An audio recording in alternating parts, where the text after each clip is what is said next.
Thanks to Bug Zero for supporting this episode. We appreciate services that are low-key and predictable. Bug Zero's Insectishield plan is both. It keeps your home pest-free without knocking your day off track. And the people, they are super kind. Check them out at bugzero.com or give them a quick call or text at 417-831-7378. The number again is 417-831-7378. Just a quick disclosure to share in conjunction with this podcast. Each of us are speaking to our personal experiences and do not consider ourselves experts and cannot offer medical, therapy, financial, or legal advice. We represent a wide range of experience on the autism spectrum and will always honor each perspective that is brought to our discussions.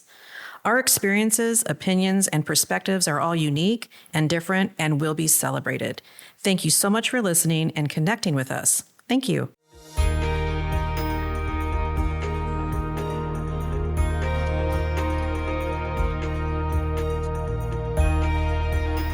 Welcome to Navigating Adult Autism. We are just a bunch of moms with a lot of perspectives, a lot of opinions, and a lot of experience. We appreciate you listening.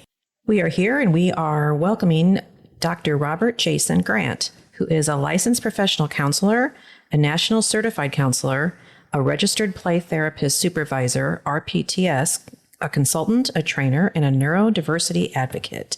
So welcome, Dr. Grant. We're happy to have you here. So do you just want to say a little thing about your little bio about yourself and what your business and what you do here in Springfield, Missouri? Sure. So we're glad you're here. Oh, thank you. I'm happy to be here with you all and excited to share and talk and see what happens, have a good time. Because some parents here have used your professional services absolutely. too. So yes. And I see many familiar faces around the room. You have a good reputation. We've heard a lot of great things about Oh, you. good. Yes, Thank you. It's always nice to hear that. It's all for me. Yeah, excellent. Well, I think you said the main things. I have a private practice that I manage here in Springfield, Missouri, where we work with kids and families and do a lot of play therapy, do a lot of work with the neurodivergent community. And then I do a lot of trainings and supervisions for just this different training programs and alt play therapy that we have created. So that kind of keeps me busy and traveling outside of Springfield sometimes. Well, and traveling outside of the country too, right? Yes, Don't you kind of go everywhere? around the globe at times. Yeah. And then I try to have a real life outside of work things with my wife and son. And sometimes they travel with me, which is exciting. They tend to pick just the exciting places to go. Of course. I won't name specific places that they've said no to, but let's just say, not every place is as glamorous and exciting. Right. So they kind of opt out of those, but they go with me when I can, which is really special. Oh, good. Good. Everybody all over the world plays. So Absolutely. you're needed Yes. in all these places. Yeah. Regarding what you just said, what percentage of the neurodivergent community that you work with would you classify as autism spectrum disorder? I would say the majority. I don't have an exact number. I would say the majority of, when we use that term, probably the majority of people that you would run into would be autistic or ADHD.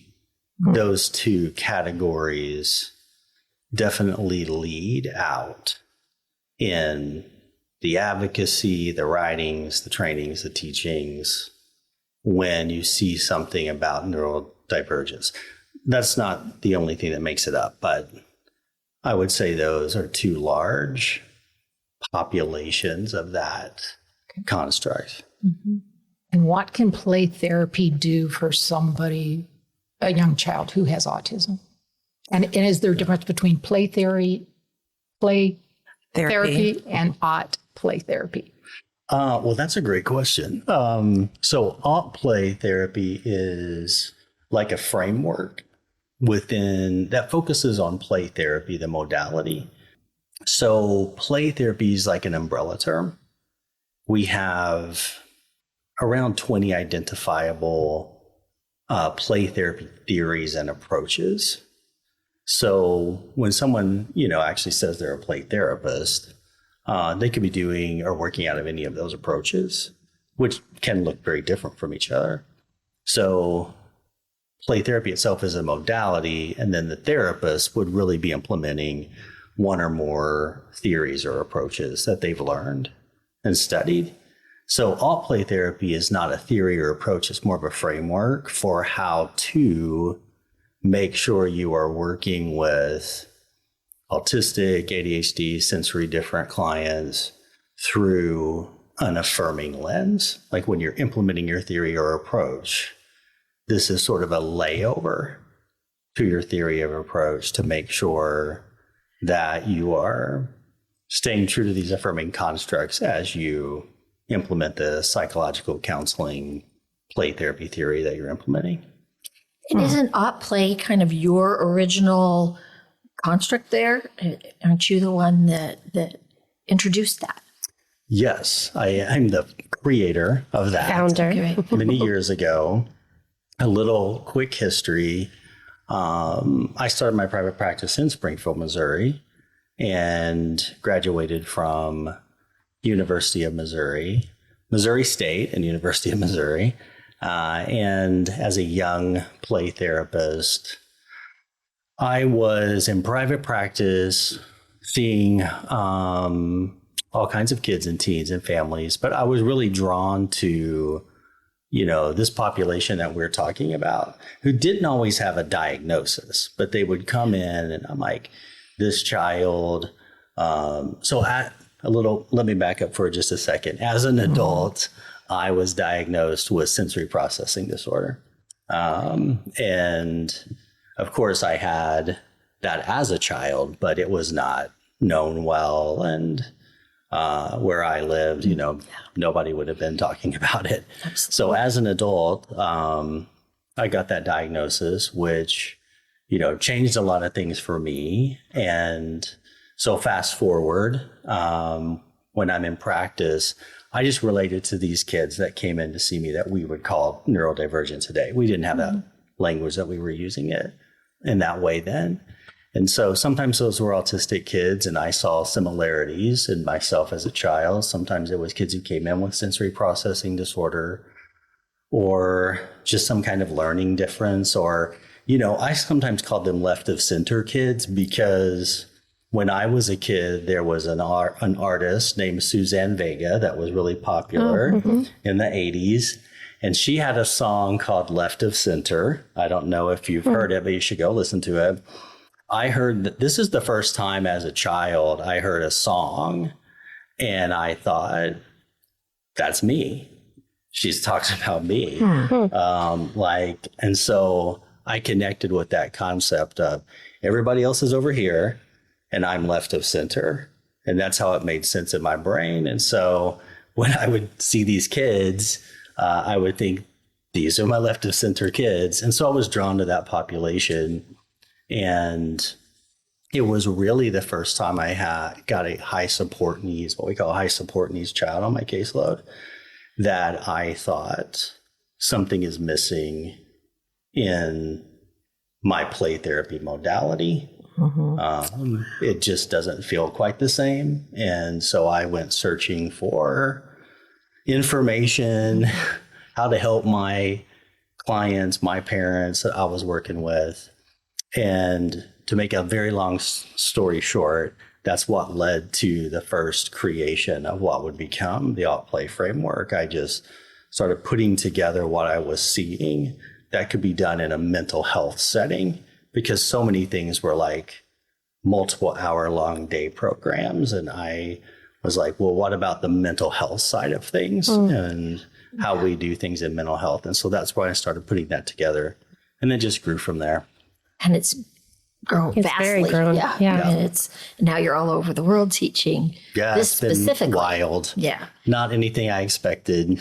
Well, there was a need. You recognize that as a need in yourself, and you were able to put. That's wonderful. You shared that with us and with our listeners, because that, there are so many people out there that can take can kind of take your lead and say, you know what, I can connect with this population, and I can help fill this gap. And well, it was more than a gap. I mean, it was it was huge, and you've been able to fill that, and now you're training others to fill that. Because I know, I mean, when our kids were little, you were all the rage, I must say. Yeah, the play therapy.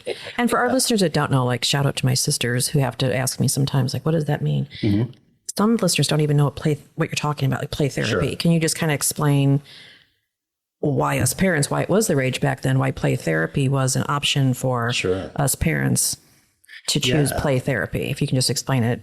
It is a psychological and counseling theory or approach. So we, have all heard of Freud and psychoanalytic theory and cognitive behavioral therapy and theory, all our main psychological and counseling theories, which were all created and normalized on adult clients. So when some of our play therapy leaders came along, they were psychologists, counselors, and they started looking at how to better work with kids, because kids started out being treated just like little adults in therapy. And these pioneers were like, that doesn't work. A child's different than an adult, and therapy is going to look different. So they started taking these psychological and counseling constructs, theories that we already had established, and making them developmentally appropriate to use with children. Okay. And play, widely defined as, pretend play, toys, music, art, movement, anything that kids just like to go do. It was used as a large medium in these theories and approaches when they were made developmentally appropriate, because kids don't typically come in and do talk therapy. Right. They express and they explore and they communicate through expressive activities, which includes play, art, sand trays, movement. Mm-hmm. And that's where the heart of their therapy gets done.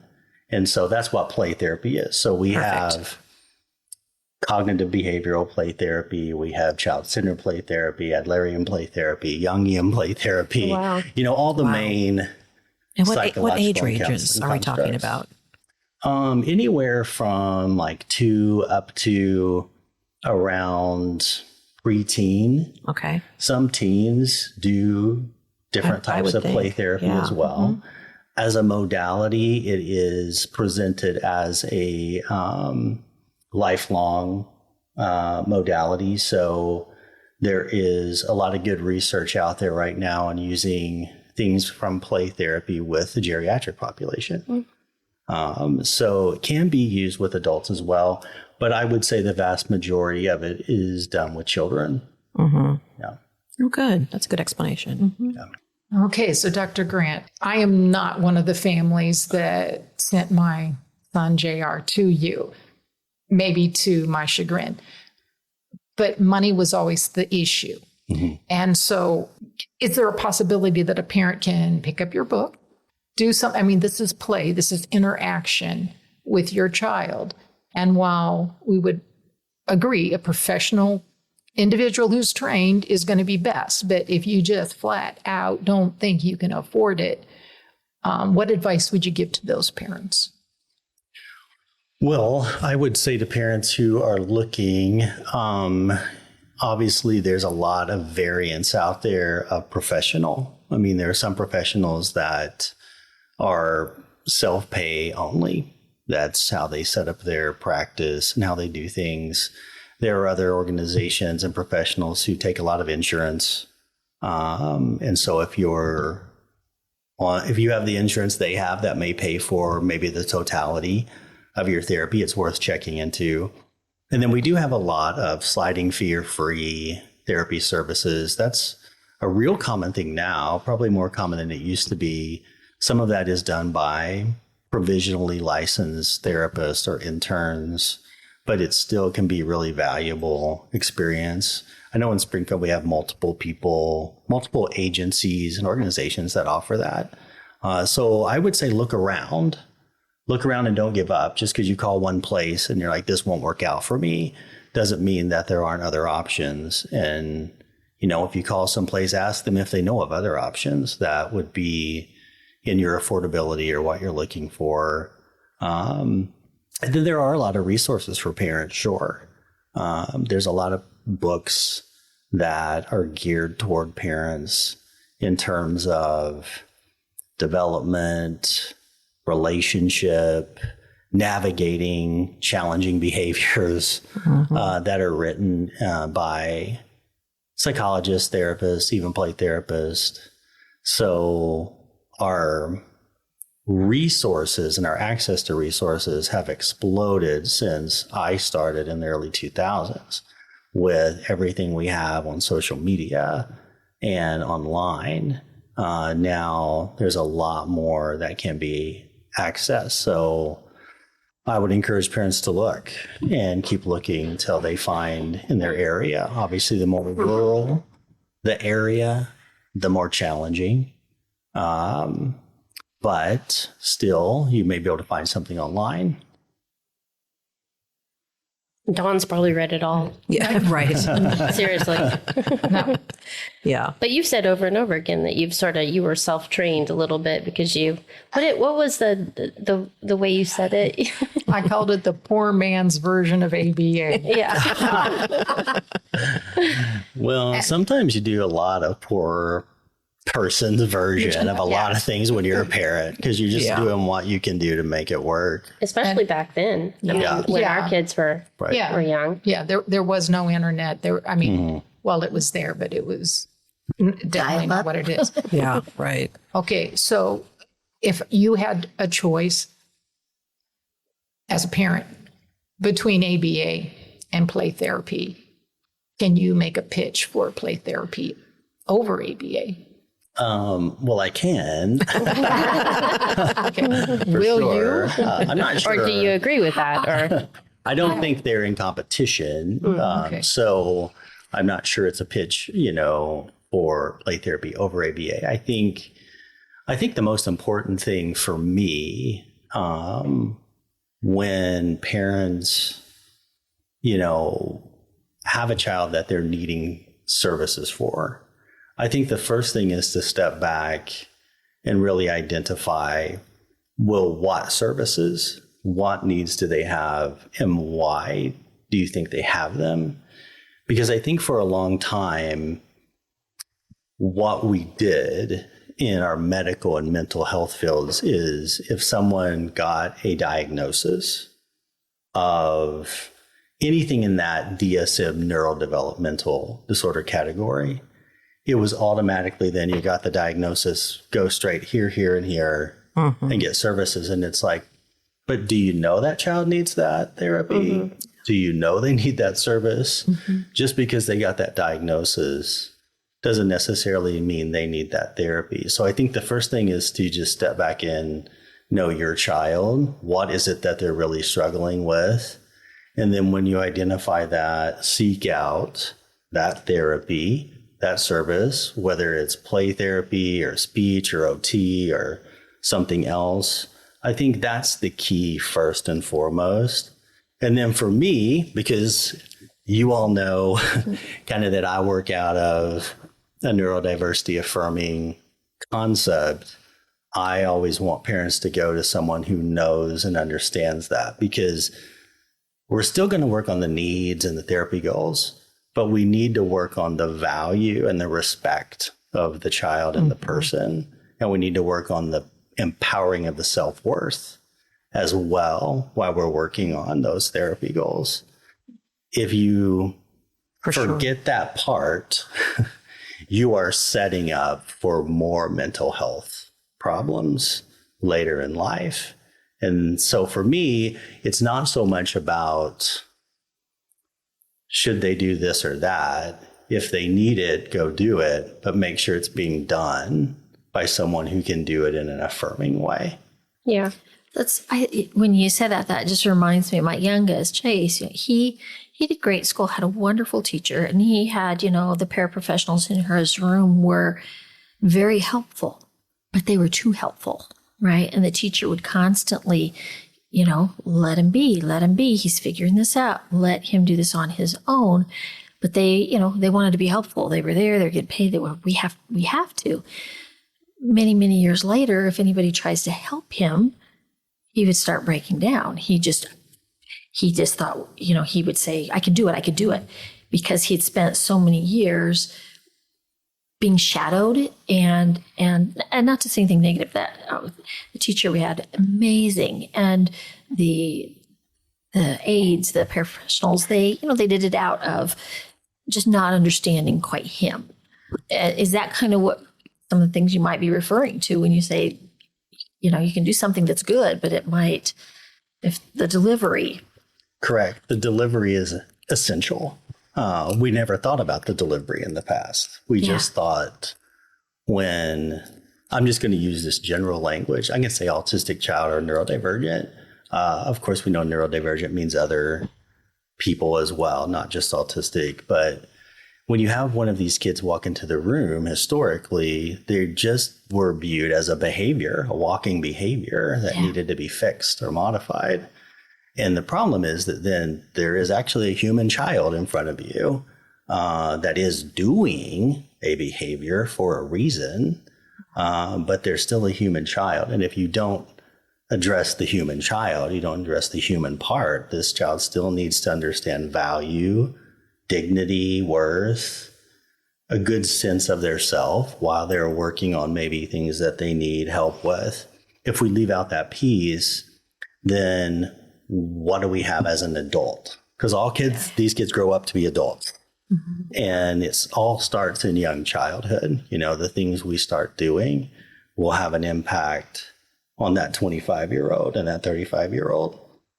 Because I work with people through the lifespan, I get these adults onto my caseload too. And I get in these conversations and they're talking about things that started in their childhood that are the problematic things that they're dealing with today. And so we just missed that part. We did that better with what we would call neurotypical kids, because we didn't see them as much as like a walking behavior problem.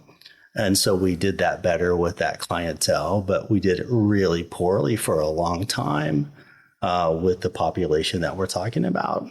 Yeah, I think about that all the time. I think about like what I could have done for Zion in those situations, like when he had a behavior outburst or something like that. Because today he looks back at, remember that time when I had the meltdown and I did this or this or this. He has a lot of guilt from a lot of those situations that occurred. And I was like, how could I have dealt with that differently so that that guilt doesn't remain, or that, that idea that his worth was not as, he was not worth as much because he did those things. So that's a really interesting, the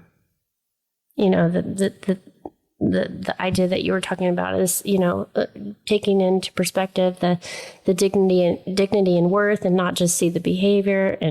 And I think I could have done that a little bit better, so. Oh, you mean like pump him up a little bit, like you're still okay, No, everyone makes mistakes. Like maybe you're even still the a great guy. recovery from those Okay. instances. Because and maybe even during the time, we just when the behavior is occurring, you're just trying to get through it. Oh yeah, for sure. So I understand that it's mostly afterwards. But I do think that he has a lot of guilt. He's a very functioning adult male now that that is doing great in life. Doing what he wants, is going after the things that he has set his goals to accomplish. But he does look back at, the things that the meltdowns, some of the idiosyncrasies that he had, thinks himself less, worthy. I think, in most of the situations that I've been in,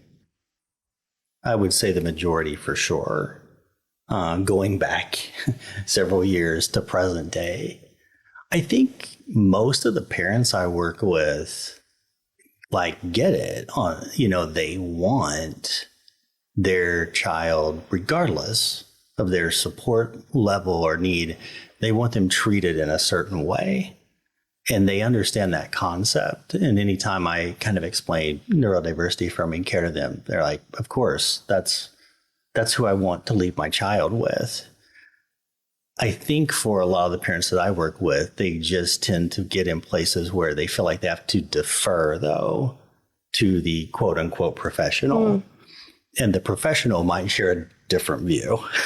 And then that kind of overrides the parental instinct. I encourage parents a lot to trust their instincts.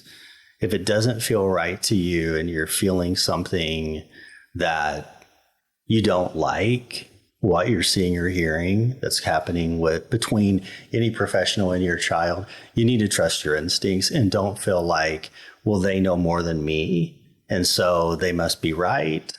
Because at the end of the day, you know your child better than anyone else. And you don't even know where that professionals came from. You don't know what they learned and what their philosophy is. It may not be a great philosophy. Just because you make your way up to be a licensed mental health professional doesn't mean you're doing a great job at it. Yes, you're right. Or any profession, right? So I really like to work with parents a lot in my work. We encourage that in the All Play framework, that it's a family approach. Because if nothing else, parents really are the front line and they need to be empowered to be that first advocate for their child, to help their child grow in understanding who they are through all the developmental ages, because, professionals also are transient. They come and go, but it's the family that's there the whole time. Yeah. Right. I feel like that's good advice. Dr. Grant said that he knew some of us around the table. So I was just going to say that my son went to Dr. Grant for many years, and I feel like I was very supported as, Jason and I were very supported. Jason, my husband, not Jason Grant. Not this kid. But yeah, I feel like there was a time, you worked with us and then you worked with Zion. And, if we sort of got homework and stuff like that, oh my gosh, we had so much support from him. Sometimes we were talking about this earlier that, I've said on the podcast before that Zion was very attracted to water, and we called Dr. Grant from Florida one time because Zion wanted to jump in the pool, but we were on the 53rd floor, and I was laying in front of the sliding glass door trying to protect the pool, and Dr. Grant created this wonderful rule for Zion over the phone that he could only jump in the pool if he had his swimsuit on.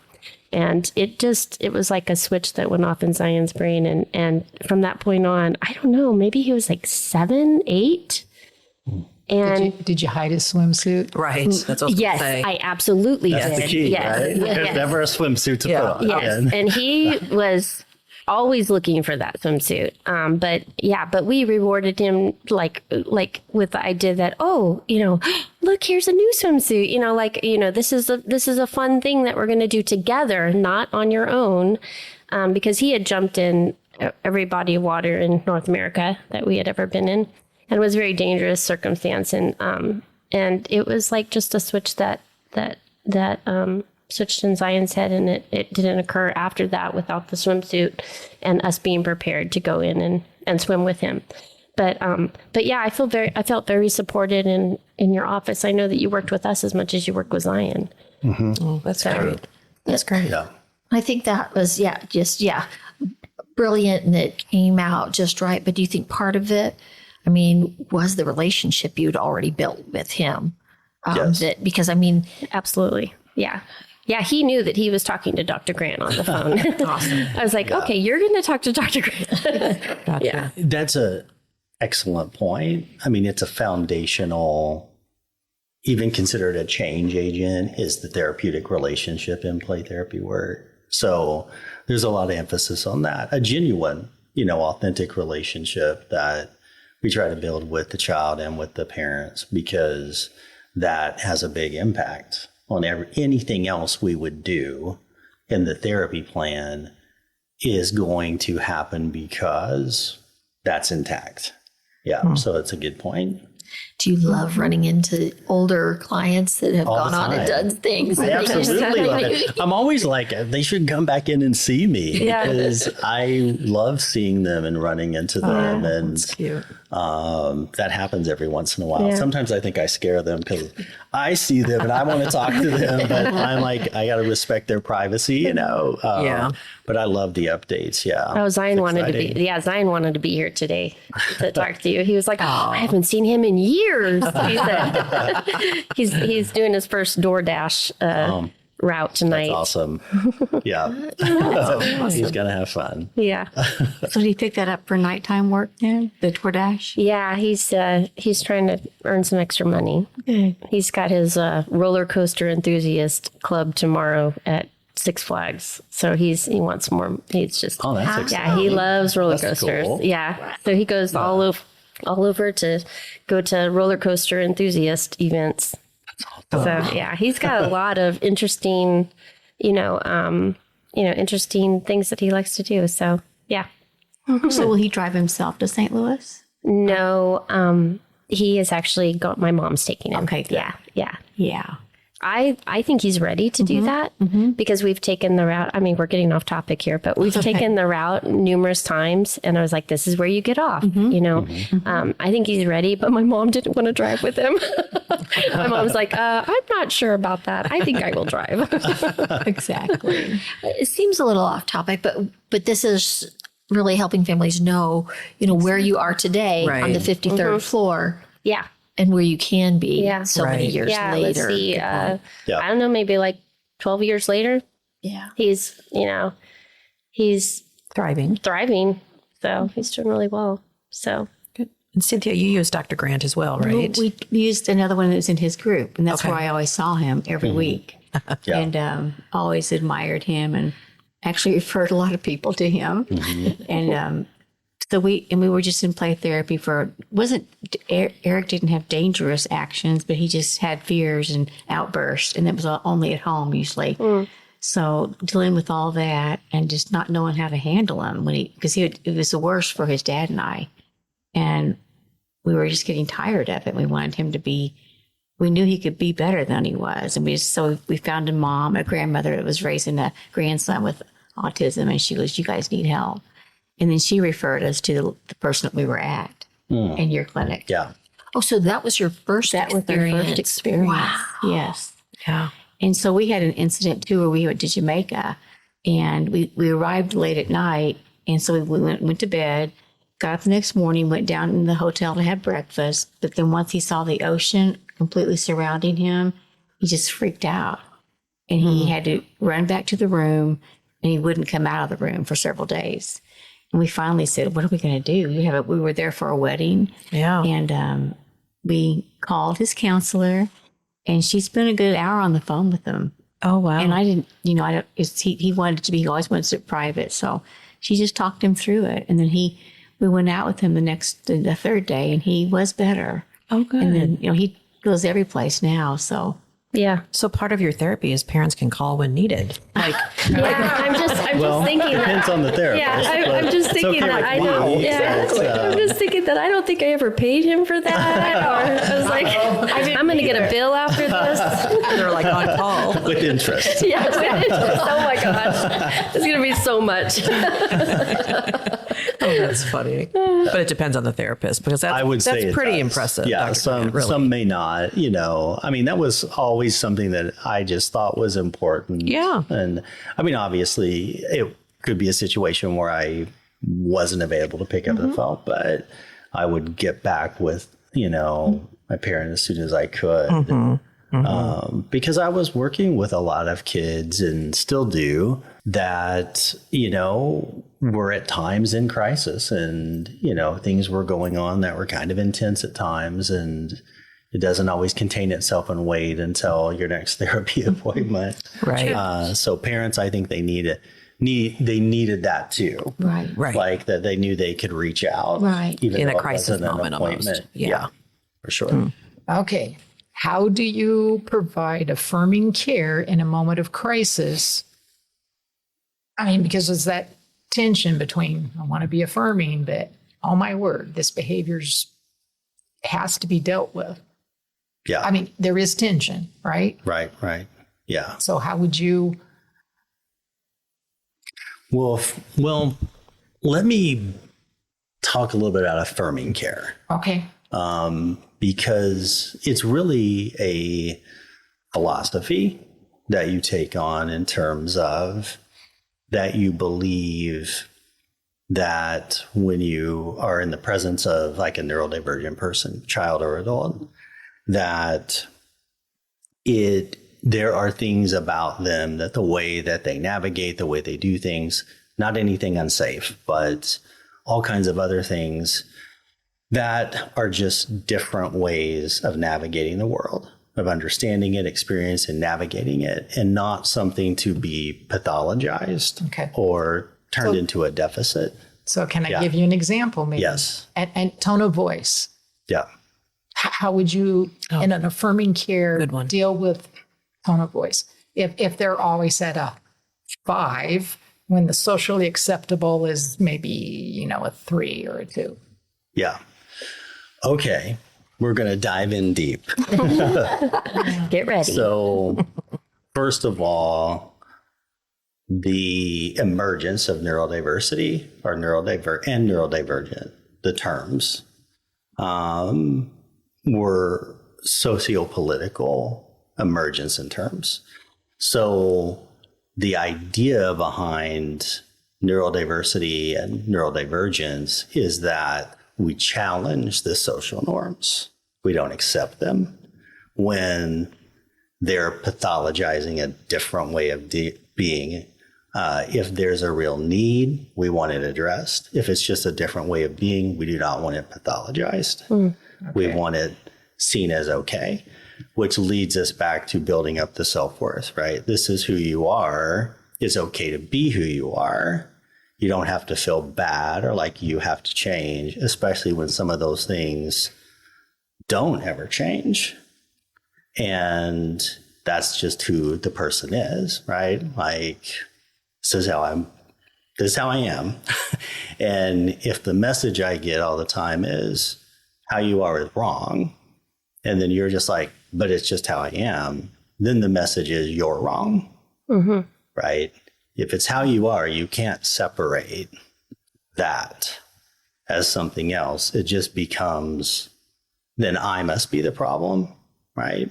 Internalized kind of self-hate, which what I see as the result of that is all of the mental health problems. Right. The adult with depression, anxiety, the suicidality. We've got those significantly higher rates for autistic and ADHD adults than non, because we haven't attended to the self-worth. So back to your example, I wouldn't set up a therapy goal to eliminate or modify or get some perfect tone of voice. I wouldn't do that. That wouldn't be affirming for me. What I would do is I would talk honestly and openly with my client about that through that therapeutic relationship, right? Not in a way where they ever take it as, oh, I'm doing something wrong, I have a problem. But I would help them with social navigation, right? I would help them understand, look, some people aren't going to understand it. They're going to think you're sounding angry, or they're going to think you're sounding scary, and they won't get it. They're not going to know you. I know you. I don't care if you talk just how you always talk in here with me. And plenty of other people don't care either. But you need to know when you go to some situations, they may respond to you this way. And so you know what you're walking into and how you're going to navigate that. And then we may work on that. That's the social navigation piece is, sure, let's help our kids get through these systems they have to work through until maybe one day, we hope, those systems become more affirming. But until that point in time, let's help them navigate through it successfully, but not at the expense of their self-worth. That always has to lead as being the thing we keep intact.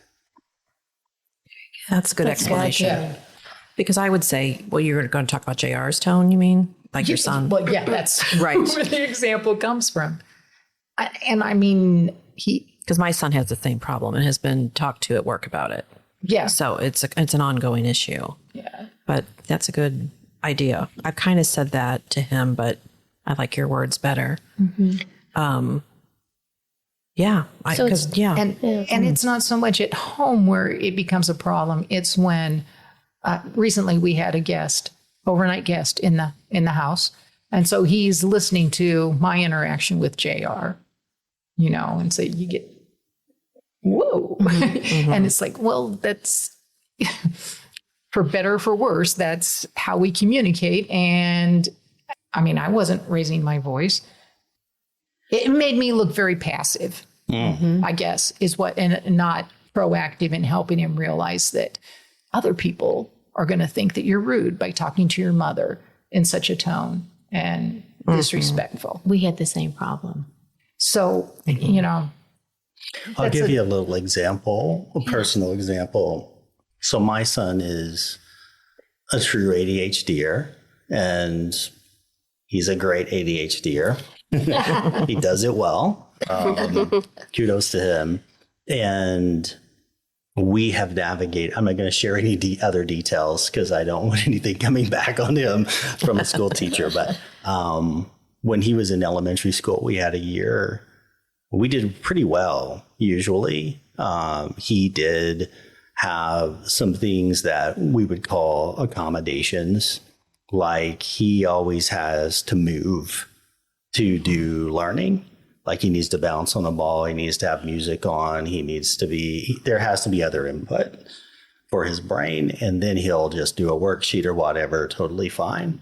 But if it's just sit in the chair, look at me when I'm talking to you, it doesn't go very well. And we had a year where we had a teacher who needed the classroom to look like that. She wouldn't allow alternative seating. She wouldn't allow anything extra. It just had to be set, stare at me while I'm teaching. So we had a lot of phone calls back and forth that year. There was a lot of discussion. And you were affirming to the teacher right? I actually was affirming for the teacher. This is the key point here. Like we got almost toward the end of the year and it was amplifying. And so we had our big meetings with the teacher. And so she was pretty set. I'm sitting across from her going, I'm reading this like a book. This is all your need. Like you have a brain that has to have it this way. This really isn't about. That's what I was thinking. Really isn't I was about like, the kids. Yeah. I mean, I got that very clearly, and so, but here we were. We had to deal with the situation regardless of how well I was reading the room. Didn't matter. We still had my son had to show up at school the next day, and so. We met with him and we're like, here's the situation. You know what's going on. So here are our options and you get to choose. We can try to move you to another class for the rest of the year. Don't know if that'll happen, but we can try. We can home school for the rest of the year. You can go online and do online classes.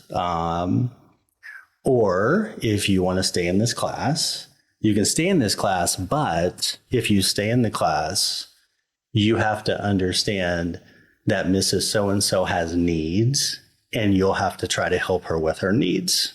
And that's the way we explained it to him. Because my primary goal was he can get his education 100 different ways.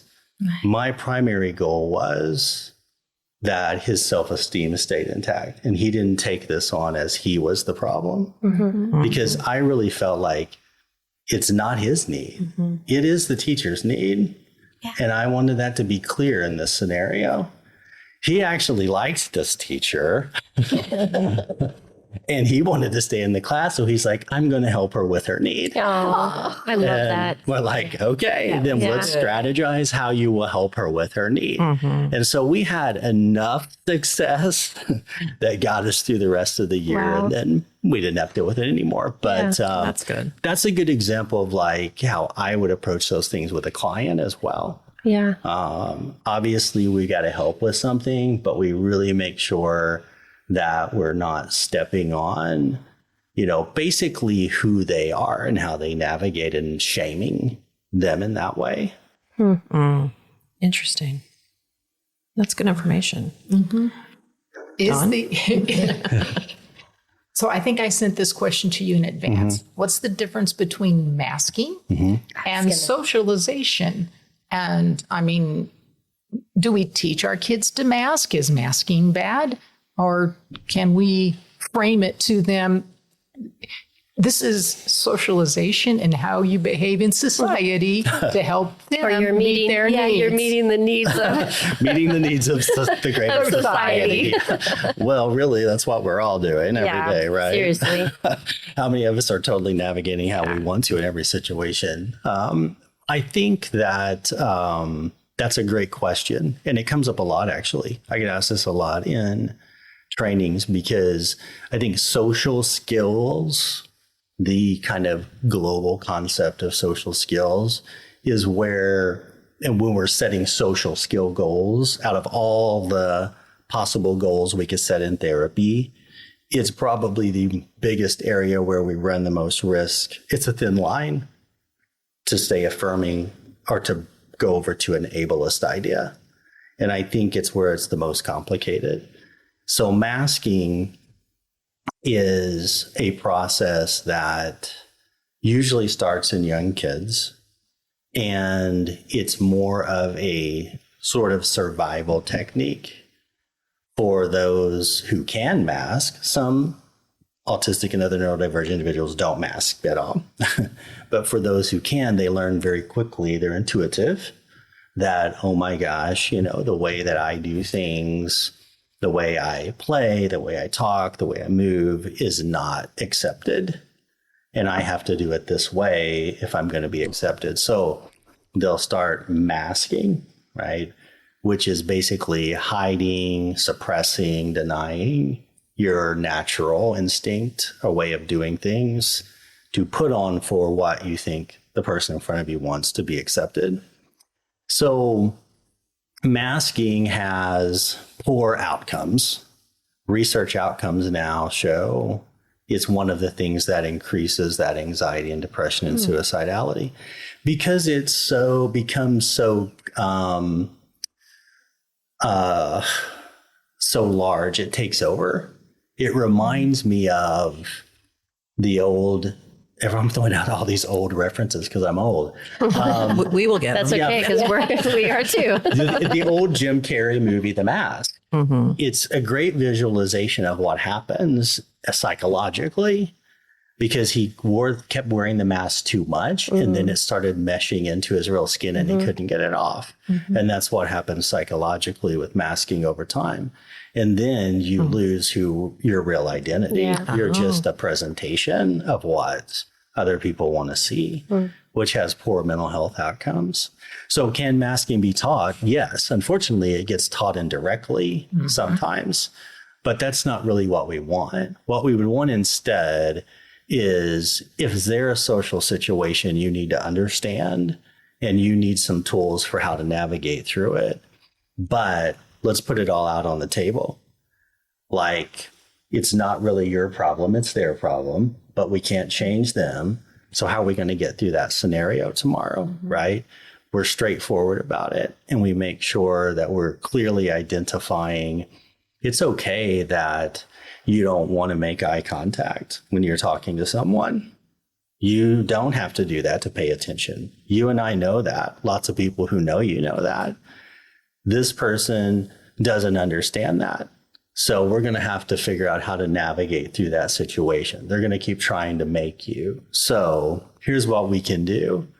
We can go talk to them together, and I can try to explain this to them so they'll understand.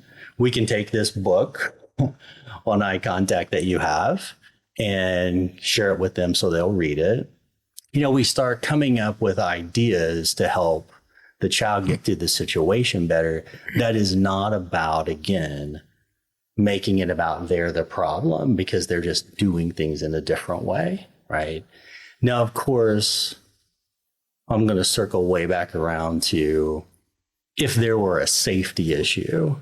Safety issues trump everything.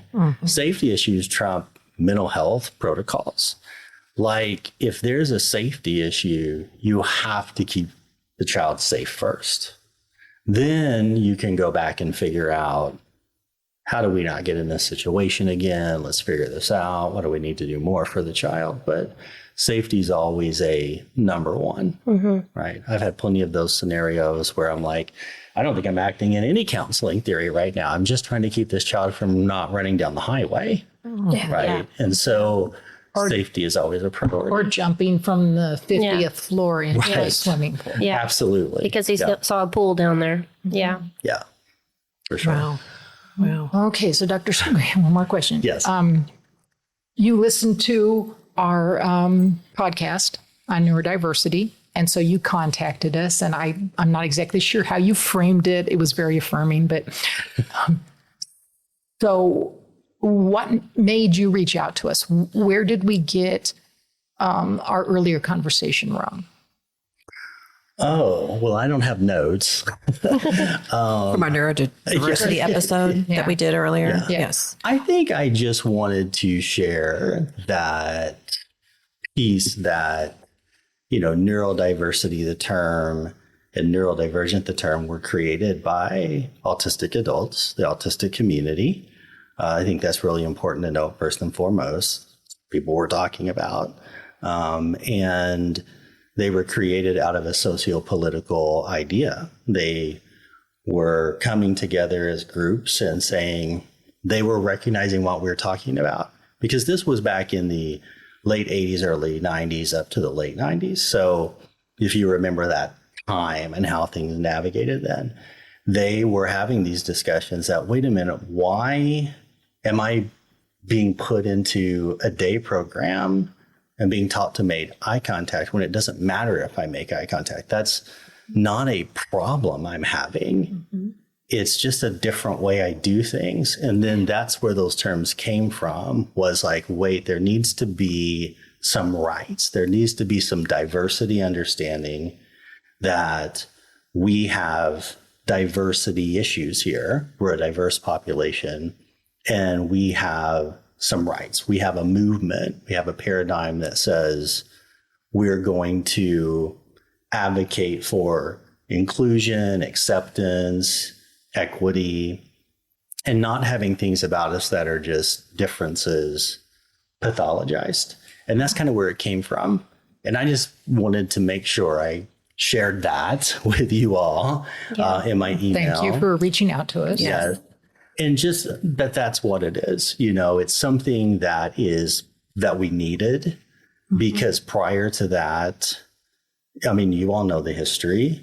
I mean, what's been done with people who especially had high support needs, locked up in facilities. I mean, horrible treatment. We still have one center in New Jersey that does electric shock therapy on autistic kids. Wow.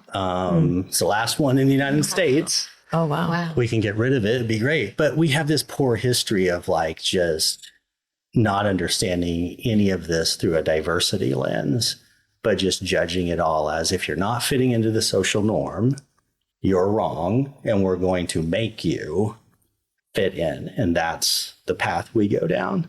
Now, we've moved away from that a lot. I mean, pretty much every field that would work with autistic kids is understanding and learning about neurodiversity affirming care. I mean, I do think it's the wave of the future. It's not going away. Right. It's just a matter of it getting into our systems and fully and changing the way systems operate. Yeah, I think when you talked to us earlier about the affirming care, that's just started, some little bells going off. And, that's, because that can apply to anybody without a diagnosis. And that's part of that term, neurodivergent, the creator defined it as anyone who diverges from the societal standards of norm and right. So, and that person was autistic? Yes, and multiple neurodivergent. They also had some medical conditions. So it was applied to, autistic, ADHD, sensory differences, but also people with chronic illness, people with physical disability, anybody who diverges from that social standard of this is how you are supposed to be and do things and operate was the definition of neurodivergent. It was never connected to a DSM diagnosis. Which is all a social construct, anyways. Yes, that's where the socio-political piece is important. Yeah. That its fundamental basic is challenging the idea that somebody sat around and made up the social norms. They're made up, and that other people agreed, and then you're wrong if you don't follow them. And the place that I think really exposes that is travel. Like, just go to another country right now, and it's a whole different set of social standards and norms of what is right. And the way you do things right now might not be accepted there. And you might be the person that's being told you need to change the way you do things. And you may not like it. Yeah. Right? I'm glad you went there, because that's kind of what I was thinking. I was like, you just go to another country, because I know my oldest, Nicole, she always did so much better with her roommates when she was in college that were from different countries. Right. She bonded with them because a lot of those social norms weren't present, and they could just really see each other and get to know each other. Or the ones they had fit her better. Right? Or, I think that's part of it too. but that's how that works, right? That's how that works. But if we could just do a better job of like, hey, a difference isn't a deficit. A difference isn't a pathologizing piece. A difference is a difference. A need is a reason to go to therapy. And a need is something to work on. But a difference is a difference. Yeah, that's good. That's very good. So when is that term used incorrectly? Or is it neurodivergent or neurodiversity? Is it for, maybe I'm just getting confused. It's just for anybody. It's for anybody, right? It's just open for anybody that's different. That's the original definition of neurodivergent. Okay. Yeah. Anyone who diverges from that social, whatever society they're in, that Expect created them. standard Gotcha. of normal or right. If you diverge from that, and you're neurodivergent. There is some debate in the neurodivergent community. Some people want to bring that in to just reference certain things like autism, ADHD, some of the DSM diagnoses. And then other people start accusing them of gatekeeping the term because it's not the original definition. So there is some of that you might run into if you dive too deeply into that world. But yeah, that's the original definition of the that term. left of center, like you were talking the about. left of center is the original, the original idea. Yeah. Yeah, I need to listen to that song. I know I did too. Yeah. Any other questions? Heather, do you have a question, or other mom who's on the line? I will say though that from and we can say high support needs, but we usually say severe, profound in our house autism. I have a couple of questions. One would be, does play therapy, because that's not something Zachary had the opportunity to do. Is that something that can also help people that are nonverbal? Like how do you self-affirm in that regard, right, with somebody who you can't really have a conversation with? And then the other question, you can just answer them both if you want, Dr. Grant, or you don't have to. But otherwise, from the neurodivergent part, I don't think it's the word, like the term and stuff like you're talking about. That I'm not offended by that at all. But what we're seeing in like 24/7 supports, like I'm still wiping bottoms and brushing teeth, and Zachary has no safety awareness. Like there's not anything like it's hindering his whole entire life. Like he has a disability.